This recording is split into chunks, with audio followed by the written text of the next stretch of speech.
Donc on va aborder un deuxième thème qui est beaucoup plus général, donc la taxe carbone. On était vraiment sur une mesure spécifique. Il me semble qu'on a pu bien comprendre les différents contours, les enjeux, un certain nombre de difficultés. Et là on va aborder des thèmes beaucoup plus généraux de désaccords, de divergences entre économie et écologie politique. Et la première, vraiment là personnellement, j'ai vraiment très envie d'entendre votre point de vue sur le sujet. C'est la fameuse question du découplage, possible ou non, entre croissance du PIB donc, et émissions de CO2, et même plus encore le découplage entre la croissance et les différentes pollutions et l'empreinte matérielle. Personnellement, dans la plupart de mes interventions publiques, je me promène en disant, voilà, on n'a aucun argument, ni théorique ni empirique, pour affirmer que ce découplage est possible à la vitesse, dans la mesure, avec la durabilité nécessaire pour respecter l'accord de Paris ou pour respecter les différentes limites planétaires. Or, cette idée que la croissance durable est possible, c'est quelque chose qui est une idée qui n'est pas simplement partagée par les économistes de votre courant, mais qui est vraiment un principe fort, un présupposé fort. Et alors j'aimerais que vous me disiez un petit peu quels sont les arguments qui vous font penser qu'il n'est pas un pari absolument dangereux que de compter sur la possibilité d'un découplage dont il me semble que en temps raisonnable, il n'y a pas d'argument pour le défendre. Oui, c'est une question fondamentale.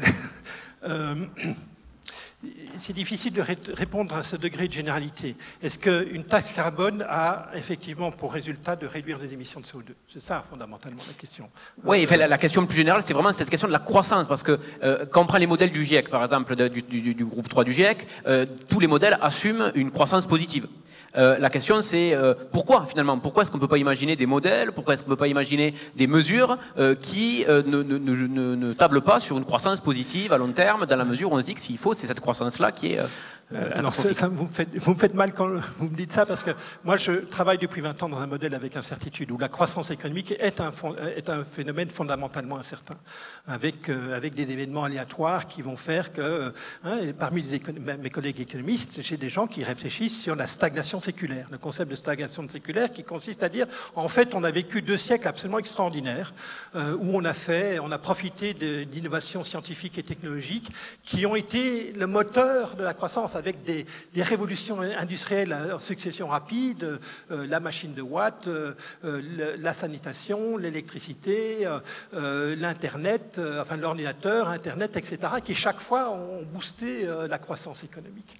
Et ces économistes-là disent, en fait, et Robert Gordon de Chicago est un bel exemple de ça, lisez son bouquin, absolument passionnant, qui montre comment chaque révolution technologique, chaque révolution industrielle, chaque révolution économique a eu petit à petit un effet de plus en plus faible sur la croissance économique.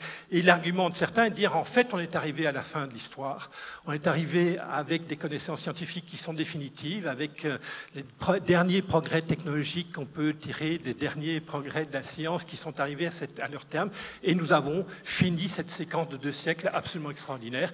Et à partir de maintenant, nous aurons peut-être une croissance nulle, peut-être une croissance négative. Si on est trop nombreux sur Terre, on n'aura plus la possibilité, enfin on va revenir dans un mécanisme malthusien avec des crises de toute nature qui font qu'effectivement on pourrait être dans une décroissance. Moi, dans mes modèles, je reconnais de l'incertitude, donc je modélise l'incertitude comme un mouvement stochastique, un mouvement, alors dans les versions les plus bêtes, mouvement brownien géométrique, mais en fait, la réalité du monde est très différente de ça. Si vous représentez le monde comme un mouvement brownien géométrique, vous reconnaissez que j'intègre une dimension d'incertitude. En fait, cette dimension d'incertitude, elle est un peu fake, parce que quelle traîne de croissance je vais mettre dans mon mouvement brownien? Je vais mettre 1%, je vais mettre 2%, je vais mettre 1,5%, je vais mettre 0%, moins 1%.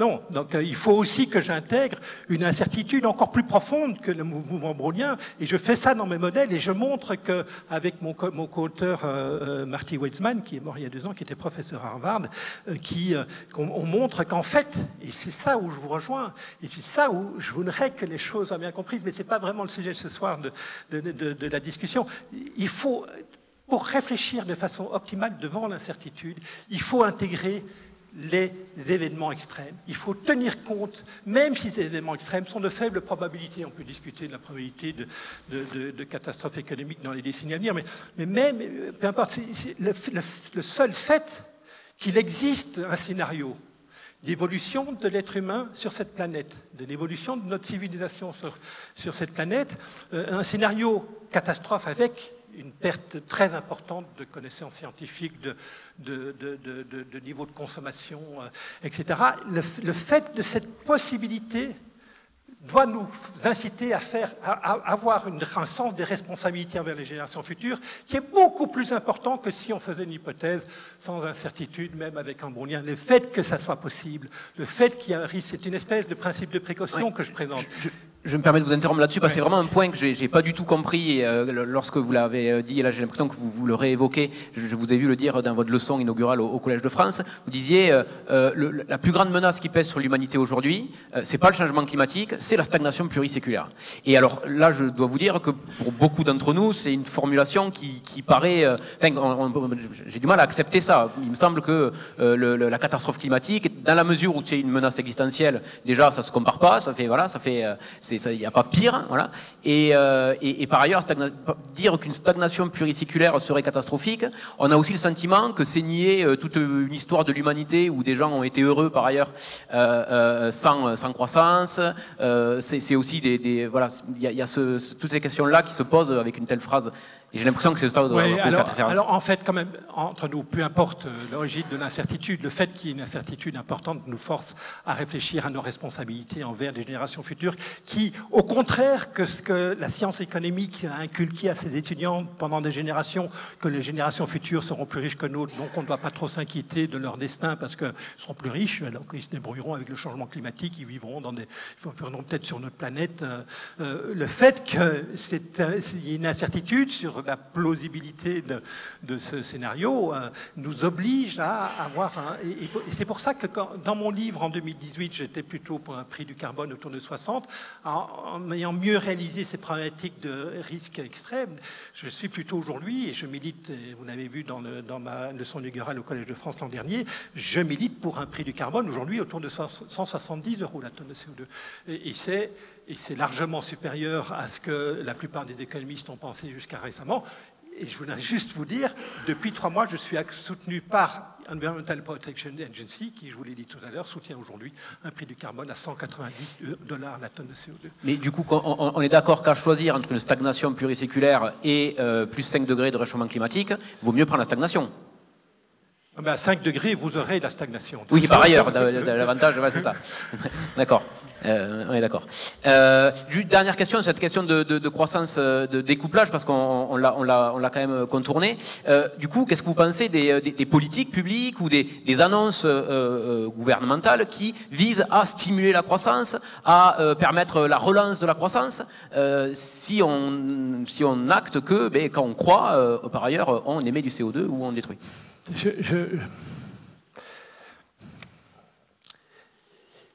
C'est pas impossible. Enfin, je ne sais pas. Je ne sais pas si, dans les 10 années, 20 années à venir, nos scientifiques, nos technologues vont réussir ou pas à trouver des technologies de décarbonation qui nous permettent d'atteindre l'objectif de 0 émission nette en 2050 à un prix, à un coût raisonnable pour les citoyens. D'accord ? Je ne sais pas. Et donc, ce que je dis, c'est qu'il faudra peut-être faire monter le prix du carbone à un niveau tel que ça ne sera pas par la transformation du système productif et sa décarbonation, mais par la sobriété des consommations qu'on atteindra l'objectif. Mais donc, moi, un de mes papiers cherche à effectivement regarder les incertitudes qui pèsent sur les évolutions technologiques, et les rapports du GIEC me permettent de mesurer cette incertitude en plutôt les désaccords de croyance entre différents experts au sein du GIEC qui disent, certains vous disent il faudra 1 000 $ la tonne de CO2 pour atteindre l'objectif, et d'autres vous disent ça sera 50. Donc je reconnais cette incertitude qui apparaît à travers les désaccords scientifiques sur le sujet, et je regarde en conséquence, étant donné cette incertitude de l'apparition ou de non-apparition de cette technologie qui nous sauverait, l'effort qu'il faut faire aujourd'hui dans ce monde incertain. Vous voyez, rappelez-vous, mon domaine de spécialité, c'est la décision d'incertitude. Ouais, et effectivement, juste pour vous dire, il y a des gens qui sont à dire qu'il ne faut rien faire aujourd'hui parce qu'on sera sauvé par les technologies demain, et qu'il ne faut pas de prix du carbone aujourd'hui parce que, regardez ce qui se passe aux États-Unis, Inflation Reduction Act, c'est exactement ça. On ne va pas emmerder le consommateur américain aujourd'hui, on va laisser continuer à acheter ses bagnoles débiles ville et à acheter des maisons qui sont des catastrophes thermiques. Et parce que demain, grâce aux subventions qu'on va faire aux technologues, on va trouver des solutions qui nous permettront, pour le compte des citoyens européens, américains, de résoudre le problème climatique sans y mettre la main à la poche. Mais là vous rejoignez exactement les positions des croissantistes qui disent que c'est des paris extrêmement dangereux que de penser... Voilà. Exactement. Et de l'autre côté, vous avez les gens qui disent non, mais on n'y arrivera pas avec la technologie, il n'y a qu'une seule solution, c'est la décroissance. Eh bien, écoutez, alors, je ne sais pas. Il y a sans doute des positions plus nuancées entre les deux, mais oui. Exactement. Et c'est exactement mon travail. Mon travail, c'est de reconnaître des incertitudes. On ne sait pas. Aujourd'hui, si nos technologues vont nous résoudre le problème dans 10 ou 20 ans, je mesure cette incertitude, je l'intègre dans un modèle de décision d'incertitude et je tire 170 € la tonne de CO2. Oui, d'accord, ça c'est les techniques pour calculer. Après, la question de partir du principe qu'on ne sait pas si les technologues vont en situation avec un risque grave, quand on est non pas économiste mais politique, enfin, essayer dans une posture de prudence, d'être raisonnable, on se dit plutôt on ne va pas prendre ce pari-là puisqu'il est extrêmement risqué. Et ça, c'est plutôt la posture décroissante et vous avez plutôt d'accord. Non, mais c'est dans mon modèle. Dans mon modèle, j'ai de la précaution, j'ai le concept de prudence, je l'intègre dans mon modèle.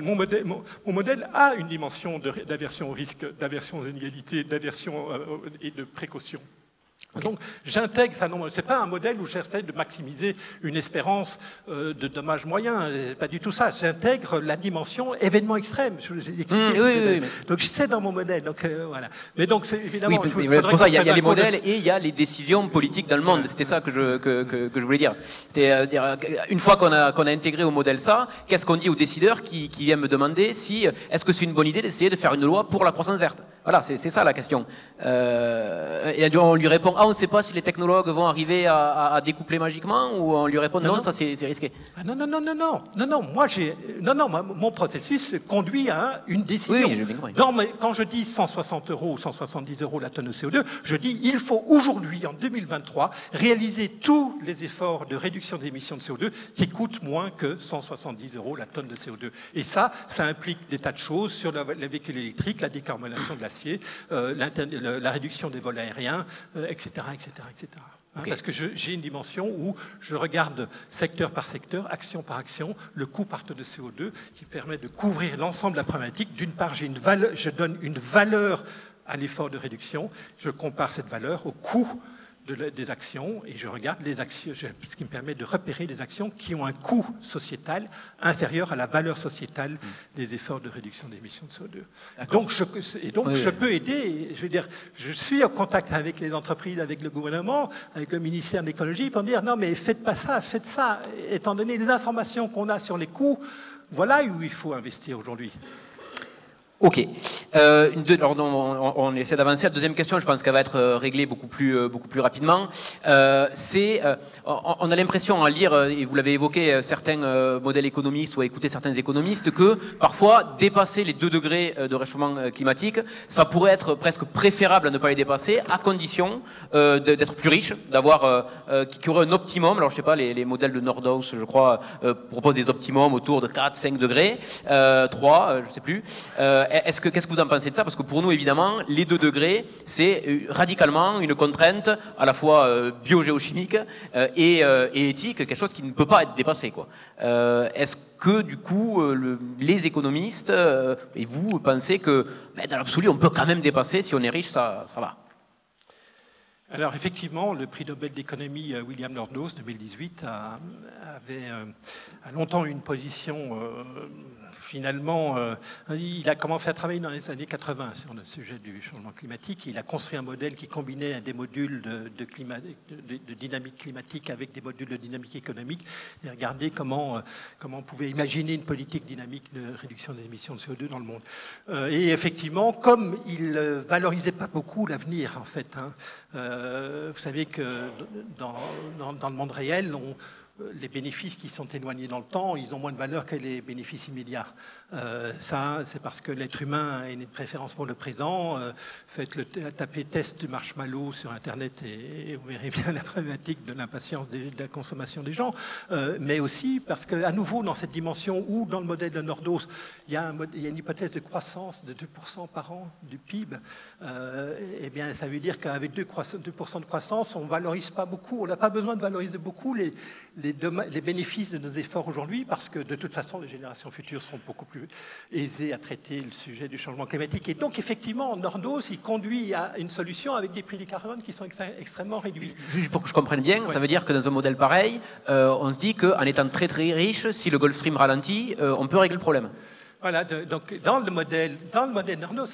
Oui, ok. Non, mais parce que les physiciens et les climatologues... Mais effectivement, jusqu'à récemment, la plupart des modèles intégrés économie-climat font l'hypothèse d'une croissance positive, alors qui décroît dans le temps, mais qui reste positive, ce qui fait qu'essentiellement, on actualise à niveau très haut. C'est-à-dire que, à nouveau, je n'ai pas eu le temps de beaucoup parler de ça au début, mais comprenez, la valeur carbone que je vous indique tout à l'heure, les 160 € la tonne de CO2, c'est quoi? C'est la valeur présente du flux de dommages environnementaux engendrés par émettre une tonne de CO2 aujourd'hui. Vous émettez une tonne de CO2 aujourd'hui et vous regardez comment la dynamique climatique et la dynamique économique vont évoluer, les dommages au bien-être des générations futures vont être impactés par cette tonne de CO2 supplémentaire émise, et vous actualisez ce flux de dommages. Aujourd'hui, quand vous utilisez un taux d'actualisation élevé, vous avez une valeur carbone faible. Quand vous utilisez un taux d'actualisation faible, vous pénalisez moins l'avenir et ça vous fait choisir un prix du carbone beaucoup plus élevé. Donc, ce que je veux dire, c'est que Nordos, prix Nobel d'économie, premier et seul prix Nobel d'économie sur le sujet, eh bien, il avait utilisé un modèle, il est américain, il croit à l'avenir beaucoup plus qu'en Europe, et il calibre son modèle avec un taux de croissance de la productivité du travail à 2% par an. Et donc, dans ce cadre-là, le taux d'actualisation qu'il utilise est très élevé, et donc il obtient un prix du carbone très faible. Depuis 3 ans, depuis 4 ans, depuis 5 ans, je travaille un peu avec lui, il a changé son fusil d'épaule, et aujourd'hui, il porte la proposition américaine à 190 $ par tonne de CO2. Voilà, mais donc, découplage, excusez-moi, découplage, je ne suis pas d'accord avec vous. Un prix, si on décidait, ceci est important. Si on mettait un prix du carbone à 190 € la tonne, 190 $ la tonne de CO2 aux États-Unis, je peux vous assurer que les ménages et les entreprises confrontés à ce prix du carbone vont changer radicalement leur mode de production et leur mode de vie. Parce qu'à ce prix-là, je vous assure que les chaufferettes sur les terrasses de la ville de New York, on ne va plus les voir. Et il pourrait encore y avoir de la croissance dans un monde où, de fait, les gens n'utilisent plus de carbone. Alors, ça dépend. À nouveau, ça dépend. Donc on pourrait se retrouver sur une forme un peu de décroissance. Si les technologies émergent qui permettent d'atteindre des efforts de décarbonation à un coût raisonnable, on pourra effectivement combiner croissance et décarbonation, mais ce n'est pas certain, et c'est pour ça qu'il faut en tenir compte dès aujourd'hui et accepter de faire des efforts, des sacrifices aujourd'hui très importants, parce qu'on n'est pas sûr que ces techno-optimistes ont raison, et ils ont peut-être tort. Très bien. Alors, c'est une question que je voulais poser avant, mais comme vous l'avez évoqué à plusieurs reprises, il me semble que c'est assez important. Il y a cette idée, il y a un présupposé qui est très fort là dans la pensée économique que vous développez, c'est l'idée qu'on peut calculer les dommages causés. Et pour l'écologie politique, voilà, on est en plein dans ce que j'appelais tout à l'heure le réductionnisme. On se dit, mais non, on peut pas calculer le coût de la disparition des abeilles, le coût des dégâts immobiliers de la sécheresse, le coût de la disparition. Voilà, on agrège des choses tellement différentes. La coût du déplacement des populations et des guerres créées, la disparition de Noirmoutier. Bon, voilà, est-ce que j'ai pas de prix sur la disparition de Noirmoutier? Et les économistes mettent des prix là-dessus et raisonnent à partir de là. Ça nous paraît étrange. Vous avez tout à fait raison. Vous avez tout à fait raison. Et depuis une dizaine d'années, notamment mon collègue du MIT, Robert Pindyck, c'est un co-auteur, critique cette stratégie des économistes. Et c'est pour ça que moi, depuis plusieurs années, je travaille non plus sur prix du carbone comme valeur actualisée des flux de dommages futurs, parce que les dommages futurs, ils sont non seulement incertains, mais tellement incertains qu'ils sont incalculables. Je suis d'accord avec vous. Et à nouveau, il y a un vrai débat parmi les économistes après les publications des travaux de Robert Pindyck, qui dit en fait on est à peu près au doigt mouillé dans cette affaire, dans les calculs.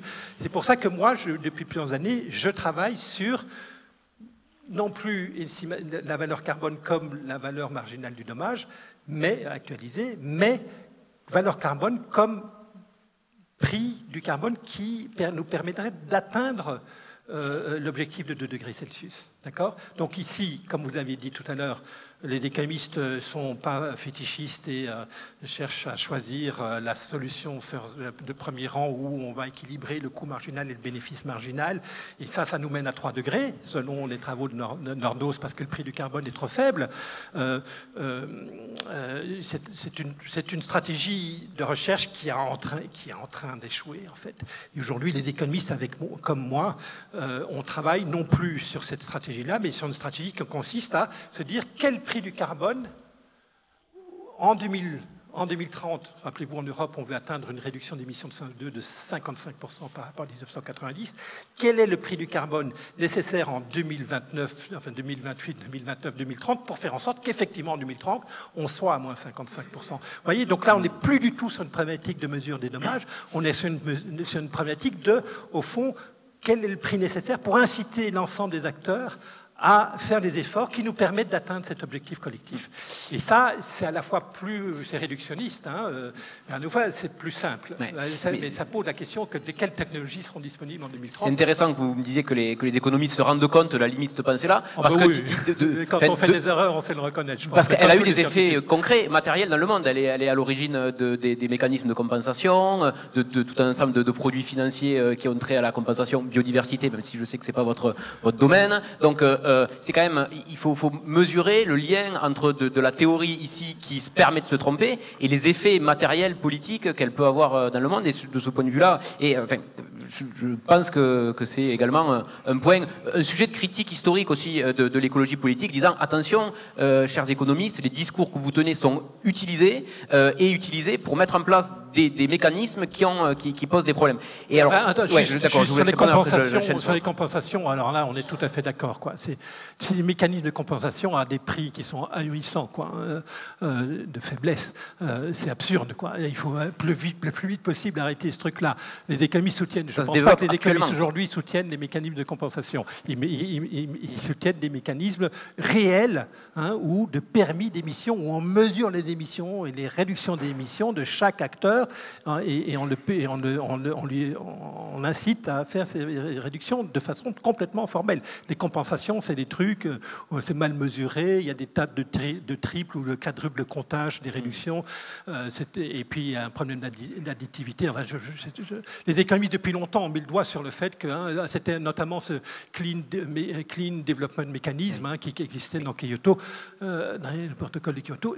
On a bien démontré, les économistes ont bien documenté depuis 20 ans la radicalité de l'échec de cette méthode.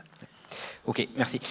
Du coup, je termine avec la dernière question de ce thème-là, alors que là, qui est pour le coup une question qui est beaucoup plus épistémologique, qui est vraiment plus du débat académique. Historiquement, un point de dissensus entre, j'ai envie de dire, les sciences humaines et sociales, en tout cas toute une partie des sciences humaines et sociales, et l'économie néoclassique, quantitative, c'est la prétention de celle-ci à ne pas émettre de jugements moraux. C'est une idée que vous répétez vous-même dans votre ouvrage, le dernier ouvrage là, régulièrement. Alors je vous cite pour pas vous trahir. Vous dites « La plupart des économistes que je connais sont le contraire des idéologues, sans a priori idéologie qu'ils essayent de modéliser, etc. » Vous dites « Contrairement aux théoriciens de la décroissance, les économistes n'émettent pas de jugement de valeur sur ce que les gens consomment, etc. » De l'autre côté, on a plutôt le sentiment que, justement, les théories économiques, elles sont traversées complètement par des jugements de valeur. La simple idée de ne pas porter de jugement, de vouloir ne pas porter de jugement, c'est déjà un positionnement idéologique, c'est déjà un positionnement politique qui est très fort. Et puis après, si on lit votre ouvrage, même dans les parties les plus techniques, on entend parler d'optimum social, de bonne ou de mauvaise allocation des ressources, d'inefficience, d'intérêt collectif ou privé, de choses moralement répréhensibles, etc. Et d'ailleurs, vous affirmez même vous-même, les économistes promeuvent la liberté individuelle ou les économistes promeuvent l'importance de laisser l'homme libre d'exercer son génie entrepreneurial dans des activités compatibles avec le bien commun, tout en incitant à la décroissance des activités qui détruisent la nature. Vous dites même, les économistes tentent d'apporter des solutions à des dysfonctionnements pour aller dans le sens du bien commun. Donc, personnellement, j'ai absolument aucun problème avec le fait que les économistes aient des valeurs. Je pense même qu'ils en ont plein. Par contre, j'ai un problème lorsque celles-ci sont cachées, ou en tout cas lorsqu'on prétend être neutre, alors qu'on est évidemment porteur de tout l'ensemble de valeurs. Donc, est-ce que vous êtes d'accord pour dire qu'on a là des postures qui s'appuient sur des présupposés moraux, idéologiques? Et sinon, qu'est-ce que le bien commun pour les économistes si on ne s'appuie pas sur des principes moraux, idéologiques? Okay. J'ai deux choses assez différentes à dire là-dessus. La première, c'est effectivement, nous avons une dimension normative à la science économique. La science économique a une dimension où on cherche à expliquer la réalité du monde, et une autre partie de la science économique qui est consacrée à, au fond, qu'est-ce qu'on voudrait faire, comment améliorer le monde. Et c'est pour ça qu'on a un sommet du bien commun à TSE, c'est parce qu'on a des propositions pour améliorer le monde, et évidemment, dans ce cadre-là, on décrit, on décrit ce que c'est le bien commun, d'accord? Donc une des constructions morales qu'on fait, c'est mettons-nous sous le voile de l'ignorance. Hein. Je ne sais pas si je serai riche ou pauvre, je ne sais pas si je serai génération présente ou génération future, et sous ce voile de l'ignorance, est-ce que je vote pour un effort important de la génération présente pour réduire les émissions de CO2 pour que la génération future puisse mieux vivre dans un environnement plus viable, et sans savoir si vous êtes génération présente et génération future. Donc cette idée de voile d'ignorance, qui est une idée de philosophe, de Jean-Jacques Rousseau, Emmanuel Kant et plus récemment John Rawls.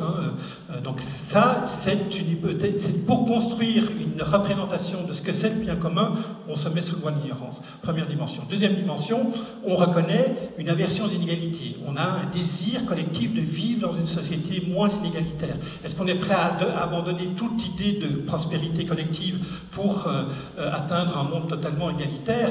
Non, il y a un degré d'aversion de l'égalité, et donc on réfléchit aussi sur qu'est-ce qui est acceptable en termes de coût pour la société qui permet de réduire les inégalités. Et c'est un problème très concret. C'est clair que pour réduire les inégalités aujourd'hui en France, eh bien, il faut taxer plus les riches qui risquent de partir, de réduire la richesse que le gâteau à se partager dans le pays. Donc il y a un arbitrage à faire entre réduction des inégalités et prospérité. Donc voilà, ce genre de choses. Donc voilà, ce sont des défense de liberté individuelle, c'est très présent, cette idée de il ne faut pas porter de jugement moral sur les gens sont libres de faire ce qu'ils veulent. Il y a quand même une grosse part du libéralisme philosophique qui transparaît dans la pensée économique. Enfin, non, là-dessus, dans ce sujet, il se fait que on a Adam Smith qui a émis l'idée que pour atteindre un bien commun, il faut une économie de marché. Okay, c'est le premier théorème du bien-être. Mais évidemment, j'ai commencé par là. J'ai dit. D'accord, donc on ne peut pas dire les autres sont des idéologues et pas nous, si on parle de ce principe-là. C'est la plus grande défaillance, le changement climatique, c'est la plus grande défaillance de ce théorème d'Adam Smith de la main invisible. Et il faut absolument des États forts qui soient capables de réguler, de modifier les règles du jeu, du vivre ensemble, pour que nous soyons capables collectivement d'affronter le problème du changement climatique. Et une taxe sur les émissions de CO2, c'est un mécanisme simple et transparent qui permet de résoudre, dans le cadre de notre société, de la structure de notre société aujourd'hui, de faire cela. Donc, permettez-moi de venir sur la deuxième partie. Mais juste quand même sur ce point-là, est-ce qu'on peut être d'accord sur le fait qu'on ne peut pas dire les autres, c'est les idéologues, les économistes, c'est pas les idéologues. Ils ont le voile d'ignorance, ils ont une vision du bien commun qui est basée sur le marché qui fait le bien, etc. Voilà, il y a des présupposés idéologiques. Attendez, le marché n'est pas bien. D'Adam Smith, oui, maintenant on s'est rendu compte qu'en fait, bon voilà, ça. Mais on peut dire qu'il y a quand même des présupposés. Une vision du monde, du bien, du mal, tout ça.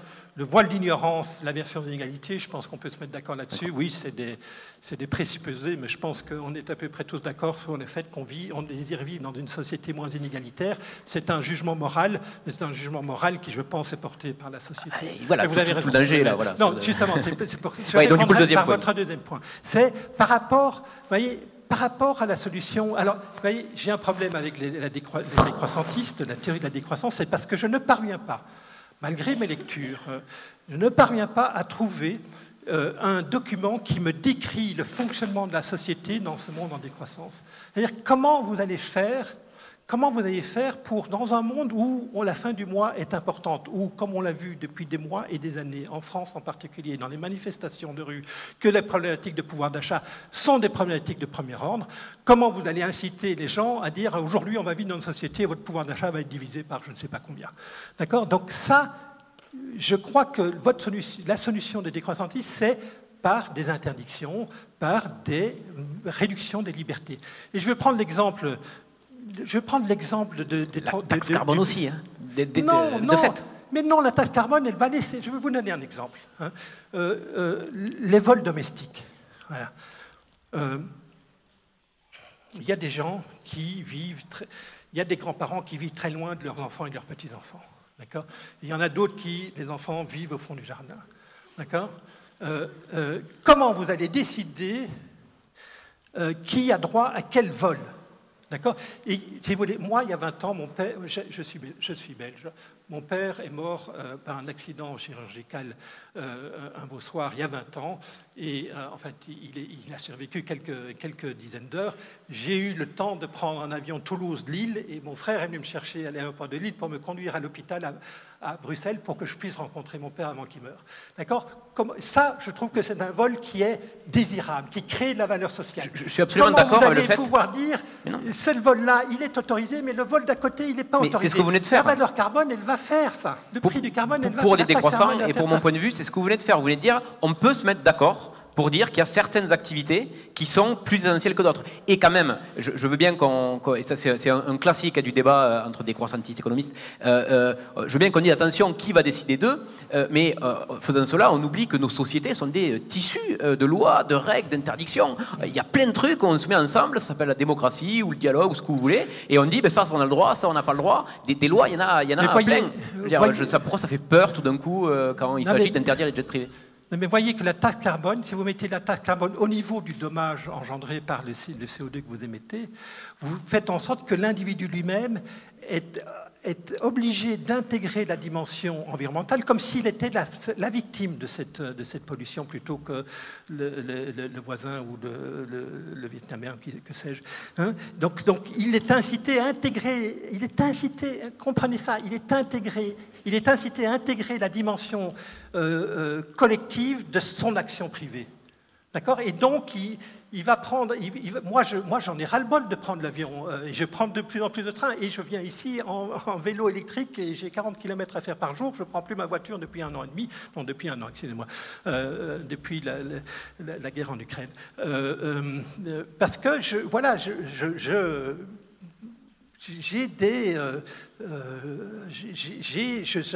sais qu'il y a une taxe carbone si je prends ma voiture, je sais que voilà, je vais mettre 10 minutes de plus à vélo qu'en voiture, je fais des calculs et j'intègre la dimension de l'impact de prendre ma voiture sur le changement climatique parce que j'y ai associé un surcoût dans mon prix de l'essence à la voiture que je n'ai pas quand je prends mon vélo électrique. D'accord? Donc, les décroissantistes, je voudrais savoir quel processus de décision ils vont mettre en place pour que je puisse prendre l'avion en catastrophe à Toulouse pour dire au revoir à mon père, mais pas aller à une réunion du CNRS dans laquelle je n'ai rien à faire à Paris demain et où il ne se passera rien, mais je suis quand même obligé d'y aller et je ne peux pas dire que je ne peux pas y aller. Comment vous allez faire? Comment ça va s'organiser? Mais en fait, c'est comme on fait déjà, c'est ça que le point que je disais, c'est que je ne comprends pas, c'est comme on fait déjà pour autoriser et interdire des trucs. Vous voyez, tuer les gens, par exemple, on est tous d'accord pour ne pas le faire. Tuer les animaux, là, pour l'instant, on est d'accord pour le faire. Mais en débattant, en discutant, on peut se décider que certains trucs sont autorisés, d'autres interdits. Guillaume, Convention citoyenne pour le climat. Décision, proposition d'interdiction des vols domestiques quand une alternative à moins de 3h30 est disponible. Eh ben là, j'aurais pas pu voir mon père, oui, d'accord, parce que de train entre Toulouse et Bruxelles en moins de 12 heures, ça n'existe pas. D'accord. Oui, tout à fait. Ah mais bien sûr, mais j'ai de l'argent. Ah oui, vous voulez me priver de mon argent?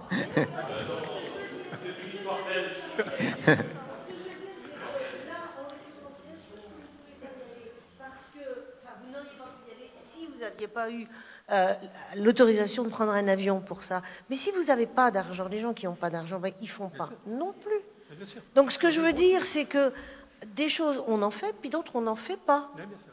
Puis bah voilà, c'est tout. Bah, ça, là aussi. Puis la notion de sacrifice, on va y venir tout à l'heure. Mais la notion de sacrifice que les décroissants appellent plutôt renoncement en général, c'est un point aussi. Parce mais voyez que vous êtes le tranchoir, il n'est pas très, très discriminant, quoi. C'est ça le sujet. En fait, alors que la taxe carbone, elle permet de discriminer. Oui, non, mais je comprends tout à fait. Et par ailleurs, je pense que les décroissantistes peuvent être tout à fait d'accord sur tout un ensemble de sujets, des mécanismes qui sont de l'ordre de l'incitation, de la désincitation par la taxation. Il n'y a aucun problème. Mais il y a d'autres enjeux sur lesquels il semblerait, pour les décroissants, en tout cas, qu'il serait nécessaire non pas de décider, venu de Vénus, qu'est-ce qu'on interdit ou qu'est-ce qu'on autorise, mais de mettre en place des processus démocratiques de délibération. Alors on est d'accord, ça peut toujours... Voilà. Mais c'est la voie de la décroissance, en général, c'est plutôt celle-ci. C'est-à-dire, ensemble, les humains peuvent arriver à se mettre d'accord pour ne pas scier la branche sur laquelle ils sont assis. C'est un petit peu l'argument. Il y a des tas de... Je veux dire, l'interdiction des chaufferettes, des propositions convention citoyenne, interdiction des chaufferettes sur les terrasses de café, c'est une évidence.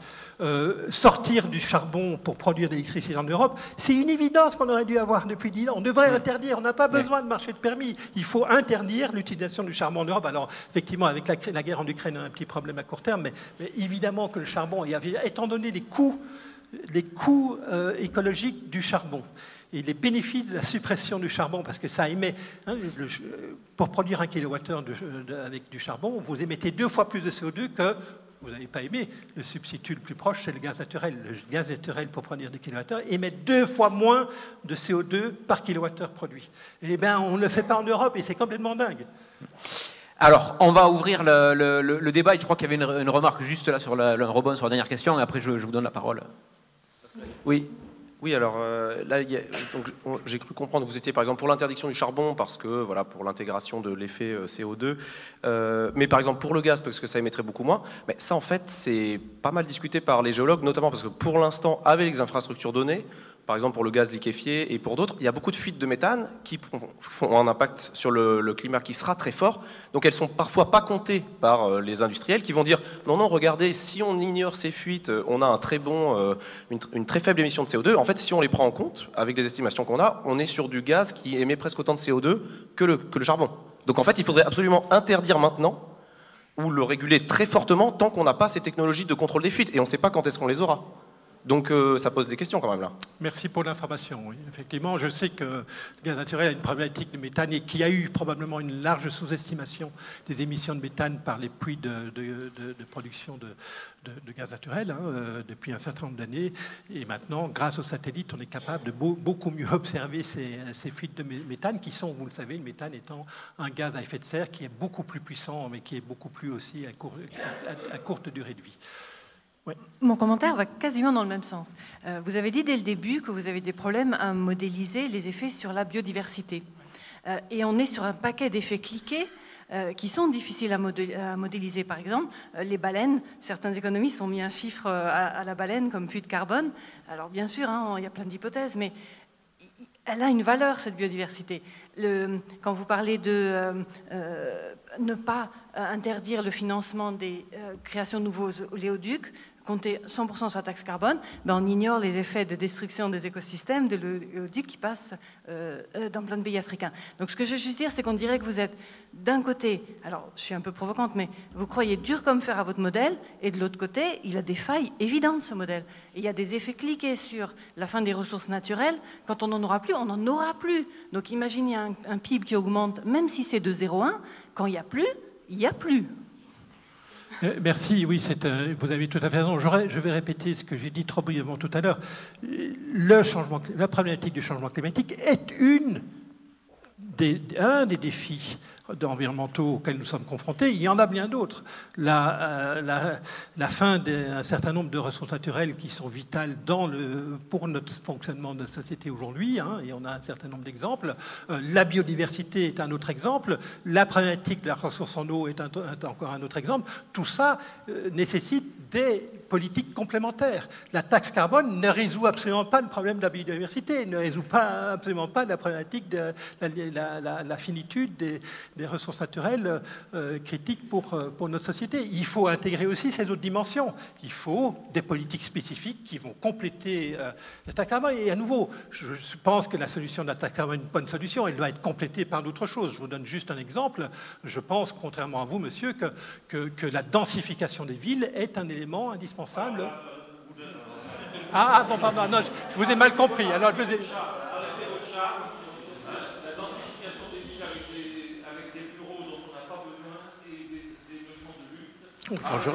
J'aurais pas dû vous rallumer, excusez-moi. Mais bon, bref, je ne vais pas en parler parce que ça...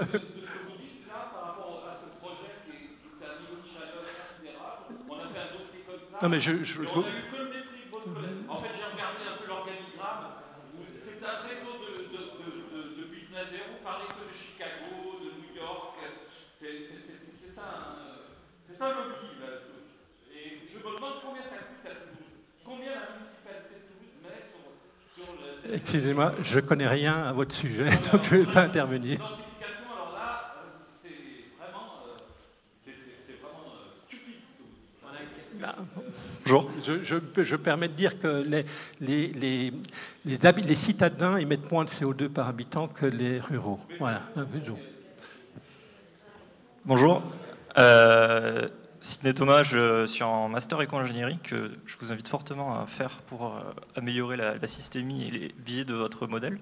Je voudrais revenir sur ce que vous avez dit au sein de l'aviation. Vous prenez on va dire des interdictions autour de charbon, mais pas forcément de l'aviation, avec un argument un peu d'appel à l'émotion en parlant de votre père, qui n'est pas génial, je pense. Mais au-delà de ça, c'est quand même... vous avez pu aller voir votre père parce que, en fait, vous avez aujourd'hui la possibilité de vivre en France, de vivre dans un pays où vous avez de l'aviation et suffisamment d'énergie pour le faire.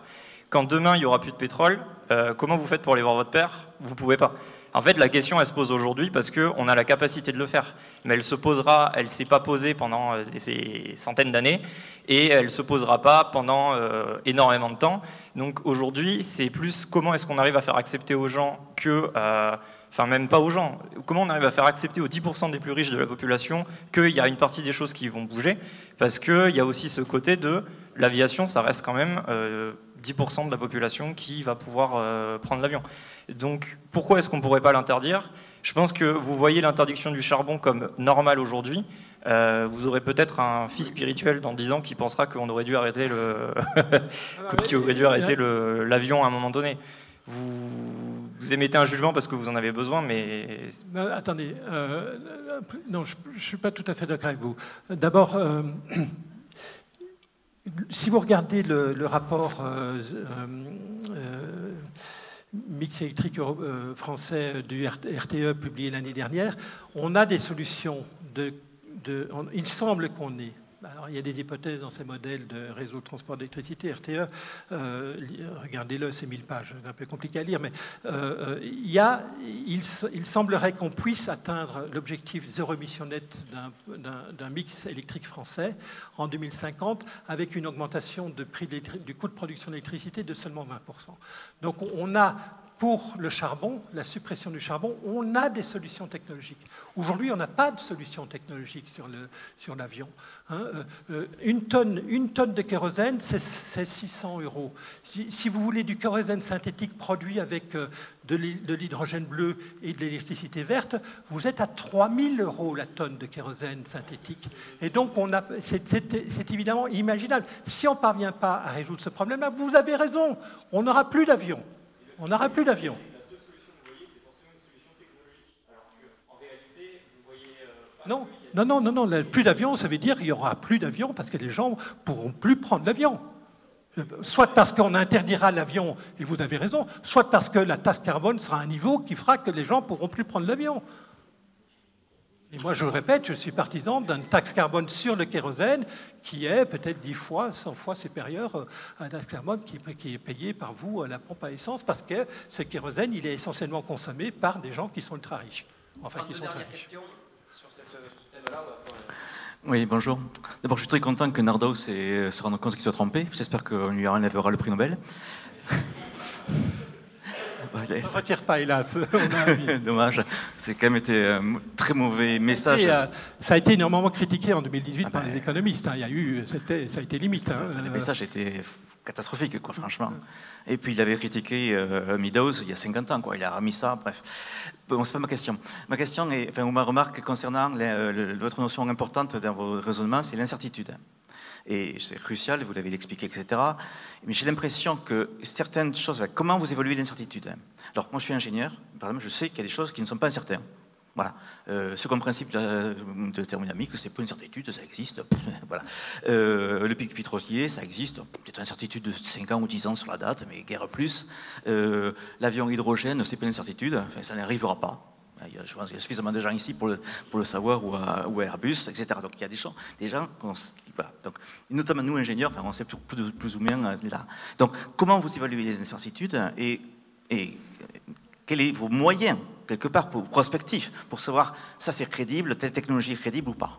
Et j'en reviens à une seconde question. Vous avez critiqué assez gentiment quand même le bouquin de Jean Covici, qui est ingénieur, sur son approche. Donc, est-ce que vous pouvez peut-être rappeler pourquoi, quels sont les points de tension que vous avez vis-à-vis de ce type de raisonnement, par ailleurs décroissant? Oui, ok. Alors sur le premier point, comment je mesure les incertitudes? Alors c'est un vaste sujet.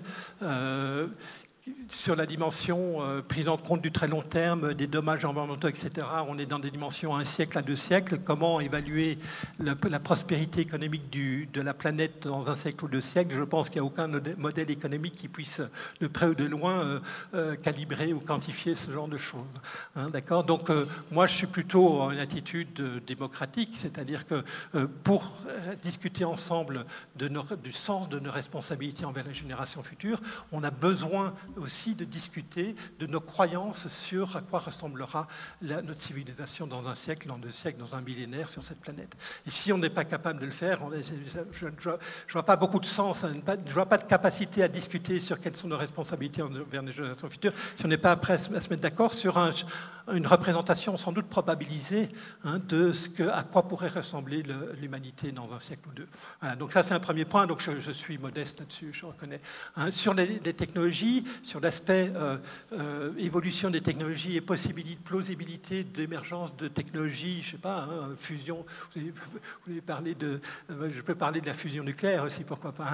C'est aussi, on nous dit que ce n'est pas impossible, et ces derniers mois, on a quand même vu des diffusions d'informations dans la presse qui nous semblent dire que finalement, il pourrait se passer des choses dans les années à venir dessus. J'en sais rien du tout, et franchement, je suis ingénieur de formation, mais je suis complètement dans l'incapacité totale de faire moi-même des estimations totales. Non, par contre, ce que je peux faire, c'est regarder les rapports du GIEC, regarder comment, dans les rapports du GIEC, les modèles estiment des valeurs carbone compatibles avec des objectifs de réduction des émissions de CO2. Ça me donne des informations sur, dans les différents modèles, comment les gens croient en l'émergence de technologies qui, effectivement, permettraient d'avoir des valeurs carbone plus faibles ou plus élevées en fonction de l'émergence de ces technologies ou pas. Et ça, c'est ce que j'ai fait dans un de mes papiers que je n'ai pas encore publié. C'est un peu de temps, j'ai beaucoup d'autres choses à faire.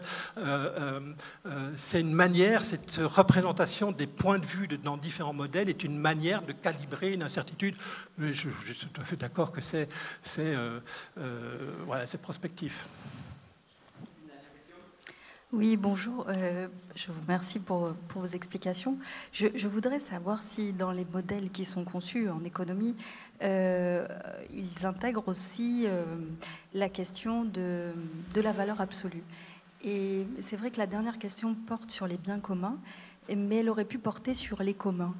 Les communs, c'est-à-dire est-ce qu'il y a une sanctuarisation des communs possibles et de les ériger en valeur absolue dans le cadre d'un modèle qu'on pourrait imaginer pyramidal, c'est-à-dire quelque chose qui fait que les décisions qui sont prises, ou en tout cas même les projets de recherche qui sont menés, puissent avoir comme perspective le respect des communs.